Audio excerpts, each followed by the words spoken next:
Bonjour et bienvenue pour ce nouvel épisode de Sans filtre. Sans filtre, c'est la chronique en liberté où on se parle franchement parce que on sait qu'on est entre quatre yeux, que ça sortira pas d'ici et que certaines vérités sont bonnes à dire. Vous retrouverez d'ailleurs un article sur cette chronique, en un peu plus écrit, un peu plus développé, sur le site de Business Montre. De quoi allons-nous parler cette semaine? Du lancement de l'Apple Watch 4 qui est un événement majeur, et peut-être même un cataclysme pour l'horlogerie suisse. On va voir pourquoi. Parce que loin d'être une simple évolution de l'Apple Watch 1, 2, 3, cette Apple Watch 4 est carrément une révolution. Jusqu'à présent, on avait eu affaire à un phénomène de submersion du marché qui avait été envahi par le tsunami, l'expression est excellente et elle est de notre ami Guy Sémon de Taguer, un tsunami de montres connectées. Il s'en est vendu 50, 60, 70 millions, on ne sait pas exactement, ça représente des millions de montres qui n'ont pas été achetées par l'horlogerie suisse. Au cas où vous ne le sauriez pas, l'horlogerie suisse depuis 5-10 ans a perdu 10 millions de montres, c'est-à-dire pratiquement un tiers de sa production en bas de gamme disparu.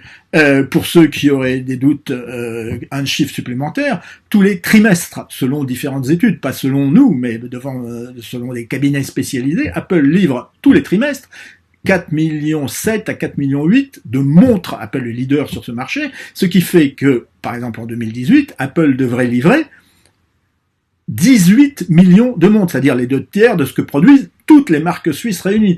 Et 18 millions de montres, ça ne tient pas compte du succès de l'Apple Watch 4, qui est déjà en rupture de stock sur le site de e-commerce d'Apple et dans les Apple Store. Donc, c'est une montre qui a un début fulgurant, et c'est une montre qui était probablement la nouvelle la plus intéressante de la récente présentation d'Apple, bien plus que le Xème iPhone. Pourquoi c'est une montre qui est très intéressante? Parce que Apple a changé la règle du jeu.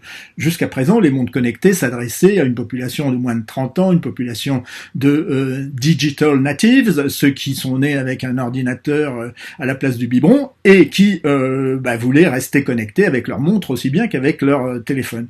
Là, Apple ne cible plus ces geeks et ces moins de 30 ans. Apple cible carrément les seniors, c'est-à-dire la population de plus de 45-50 ans, qui sont, c'est sans doute un hasard, qui sont les derniers amateurs, acheteurs et consommateurs de montres suisses. Ce sont des gens qui ont été relativement peu pénétrés par les montres connectées. Ce sont des gens qui sont très attachés à leur montre traditionnelle.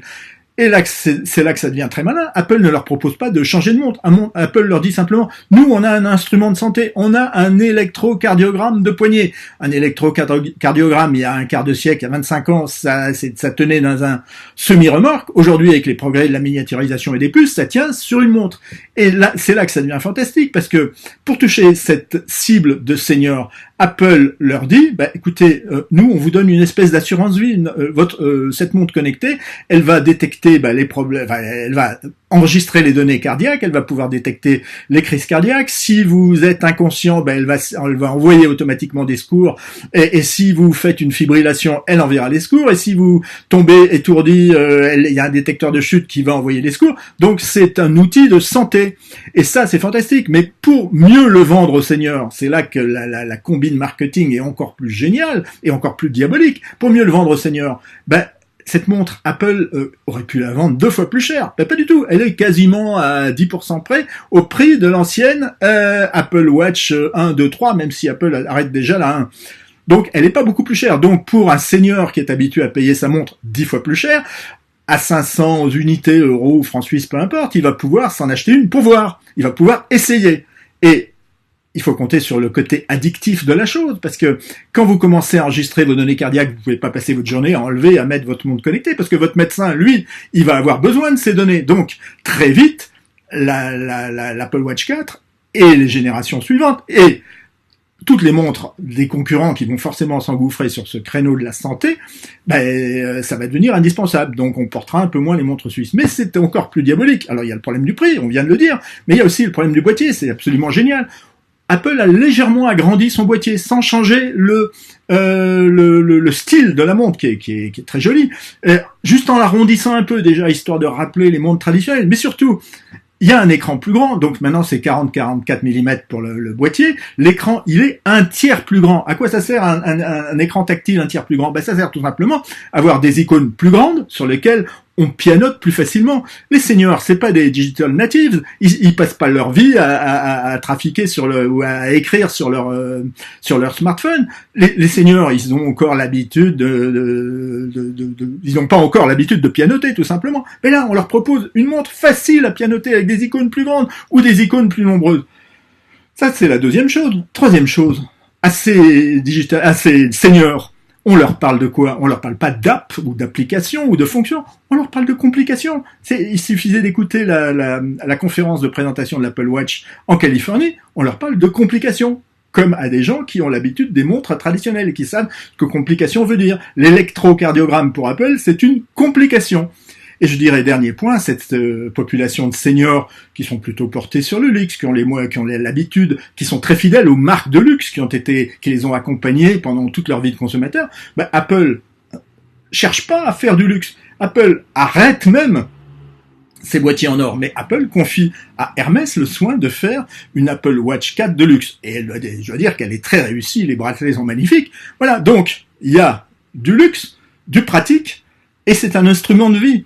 Apple se positionne comme une assurance vie pour les seniors. Et là, ça change tout. Le combat est bouleversé. La concurrence, elle porte plus sur le produit, elle porte sur le cerveau des gens. Qu'est-ce que vous voulez? Une montre qui est simplement ostentatoire et statutaire, ou une montre qui va vous sauver la vie? Vous voulez qu'on vous sauve la peau, ou vous voulez vous sauver la face avec une montre qui va frimer auprès de vos copains? C'est une montre connectée ou une montre inerte? Vous voulez la Croix-Rouge, celle qui est médicale, ou vous voulez la Croix-Suisse, celle qui est juste celle du fric? À mon avis, il n'y a pas un senior qui hésitera très longtemps. Donc ça devient très dangereux pour l'horloger suisse. On a changé les règles du jeu. Apple s'en est pas vanté, mais il est évident que ce ciblage des seniors est une déstabilisation majeure du marché, parce que très vite ces montres vont se retrouver. On porte pas deux montres à chaque poignet, c'est pas ou une montre à chaque poignet. C'est pas les usages occidentaux. Peut-être que dans 2 générations ça aura changé, mais dans 2 générations, je sais pas qui survivra dans l'horlogerie suisse, parce que ce que je vois bien comme schéma, c'est en haut quelques marques qui sont aujourd'hui statutaires et qui vont le rester, qui seront des fétiches, mais qui seront des reliques barbares du passé et des fétiches un peu démodés, un peu primitifs, on va dire. Et puis plus rien au milieu. Et puis en bas, il y aura tout un tas de marques qui vont résister, soit pour faire des montres de mode, après tout parce que les griffes ont leur valeur, soit pour des montres de joaillerie. Je pense que les montres de femmes résisteront mieux, soit pour ça sera l'espèce de grouillement fantastique de petites marques, de néo-marques, de micro-marques, de micro-créateurs indépendants qui tous apportent une valeur ajoutée en termes d'esthétique, de design, de morale sociale. Vous savez, les montres faites avec des kalachnikovs recyclés, de matériaux, enfin, tout ça, on va s'amuser, mais tout ça, ça fait pas des grandes marques. Et au milieu, il y aura l'immense marché de domination des montres connectées. Ceci dit, j'ai tout à fait confiance dans le réduit suisse. Vous savez, le réduit suisse qui a permis de résister à Hitler. Je pense que face au monde connecté, il y a une résistance. D'abord, il y a un potentiel de résilience fantastique et un potentiel de résistance. Mais pour résister, encore faudrait-il avoir conscience du danger, avoir conscience de l'invasion. J'ai pas l'impression qu'en Suisse, on ait encore bien compris. On chante toujours « Tout va très bien, Madame la Marquise », et j'ai pas vu beaucoup d'articles qui comprenaient bien ce qui se passait avec l'Apple Watch 4. Je vous laisse réfléchir là-dessus. À bientôt.